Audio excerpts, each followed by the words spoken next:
Hello friends, মোৰ channel Assam Ckeck Info লৈ আপোনালোকক আকৌ এবাৰ স্বাগতম জনাইছো। আজি আমি কথা পাতিম কেনেকৈ আমি মেট্ৰিক পৰীক্ষাৰ ৰিজাল্ট অনলাইন চেক কৰিব পাৰো indiaresults.com ৰ জৰিয়তে। গতিকে চাই থাকিব এই ভিডিঅটো। সো ৰিজাল্ট চেক কৰিবলৈ প্ৰথমতে আপোনালোকে যিকোনো এটা ব্ৰাউজাৰত খুলি ল'ব assamckecinfo.in আৰু মেট্ৰিক পৰীক্ষাৰ যেটো মই পোষ্ট বনাইছিলো চাওক how to check Assam HSLC 2018 result online এই পোষ্টটো আপোনালোকে ক্লিক কৰিব। ক্লিক কৰাৰ লগে লগে এনেকুৱা এখন পেজ খুল খাব আৰু ইয়াতে আপোনালোকে গোটেইকেইটা লিংক পাই যাব যেগিটা লিংকত মেট্ৰিক পৰীক্ষাৰ ৰিজাল্ট এভেইলেবল হৈছে। ঠিক আছে, সো ইয়াতে বহুত কেইটা লিংক আছে আৰু ইয়াতে যেটো বেস্ট লিংক হৈছে হেতু হৈছে indiaresults.com। তাত আপোনালোকে ক্লিক কৰিব। তাত ক্লিক কৰাৰ লগে লগে নতুন এটা পেজ খুল খাব আৰু এই পেজটোত আপোনালোকে ৰিজাল্ট পাই যাব। ঠিক আছে, ইয়াতে চাওক board of secondary education Assam আৰু ইয়াতে বৰ্তমান ৰিজাল্টটো এভেইলেবল নাও বুলি লিখা আছে। সো এভেইলেবল নাও আপোনালোকে ক্লিক কৰিব। ক্লিক কৰাৰ লগে লগে চাওক নতুন এখন উইন্ডো খুল খাইছে য'ত আপোনালোকে ৰোল নম্বৰ দিব পাৰে B18 আৰু BM18 এটো হাই মাদ্ৰাছৰ হয়। সো এটা ৰোল নম্বৰটো সিলেক্ট কৰিব। তাৰ পিছত ইয়াতে আপোনালোকে নংটো দিব। ওকে, প্ৰথমতে ৰোল তাৰ পিছত নং সিলেক্ট কৰিব। ঠিক আছে, সো মই B18 সিলেক্ট কৰিলো। তাৰ পিছত ইয়াতে মই ৰোলটো দি দিছো, যিকোনো এটা ৰোল মই এন্টাৰ কৰিছো। তাৰ পিছত ইয়াতে মই নংটো এন্টাৰ কৰিছো। ঠিক আছে, 0057 আপোনালোকে এনেকৈ যিকোনো এটা ৰোল আৰু নং এন্টাৰ কৰি দিব। তাৰ পিছত ফাইন্ড ৰিজাল্টত ক্লিক কৰিব।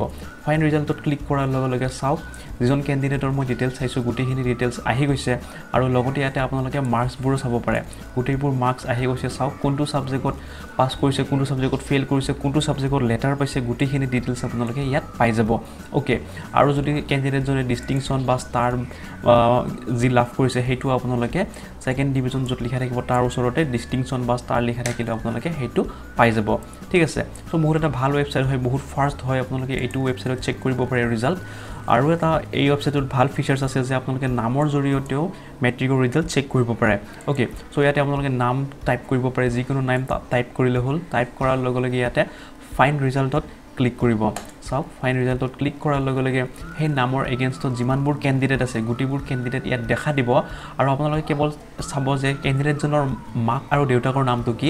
চাওক যিজন ক্যান্ডিডেটৰ চাব খুজিছে তেখেতৰ মাক আৰু দেউতাকৰ নামটো যদি আপোনালোকে জানে তেতিয়াহ'লে ক্যান্ডিডেটজনৰ ৰিজাল্ট আপোনালোকে অতি সহজে চাব পাৰিব। ঠিক আছে, চাওক ইয়াতে ফাদাৰ্ছ নেম আহি গৈছে, মাদাৰ্ছ নেম আহি গৈছে আৰু গেটত ক্লিক কৰাৰ লগে লগে আপোনালোকে ৰিজাল্ট পাই যাব। গেটত ক্লিক কৰাৰ লগে লগে চাওক ৰিজাল্ট আহি গ'ল আৰু নেক্সট বেক চাওক যিকোনো ক্যান্ডিডেটৰ আপোনালোকে ৰিজাল্ট চাব পাৰে। ওকে, সো এইটো ফিচাৰ্ছৰ জৰিয়তে আপোনালোকে ৰোল আৰু নাম্বাৰ নোহোৱাকৈ যিকোনো ক্যান্ডিডেটৰ ৰিজাল্ট অতি সহজে চেক কৰিব পাৰে। ঠিক আছে,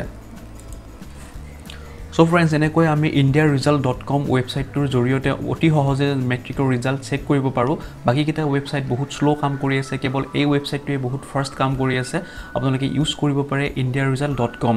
মোৰ ওয়েবসাইটত যাব assamckecinfo.in। তাতে আপোনালোকে যেটো মেট্ৰিকৰ পোষ্ট মই বনাইছিলো সেই পোষ্টটোতে আপোনালোকে এই ওয়েবসাইটৰ লিংকটো পাই যাব। ওকে, আৰু ভিডিঅ'ৰ ডেসক্ৰিপচনত মই এই ওয়েবসাইটৰ লিংক দি দিম, তাৰ পৰা আপোনালোকে ডাইৰেক্টলি ৰিজাল্ট চেক কৰিব পাৰে। গতিকে ভিডিঅ'টো চাই যদি আপোনালোকে ভাল পালে তেন্তে লাইক, কমেন্ট আৰু শ্বেয়াৰ কৰক আৰু মোৰ চেনেলটো সাবস্ক্ৰাইব কৰিবলৈ নাপাহৰিব। আজিলৈ এইখিনিয়ে, ধন্যবাদ।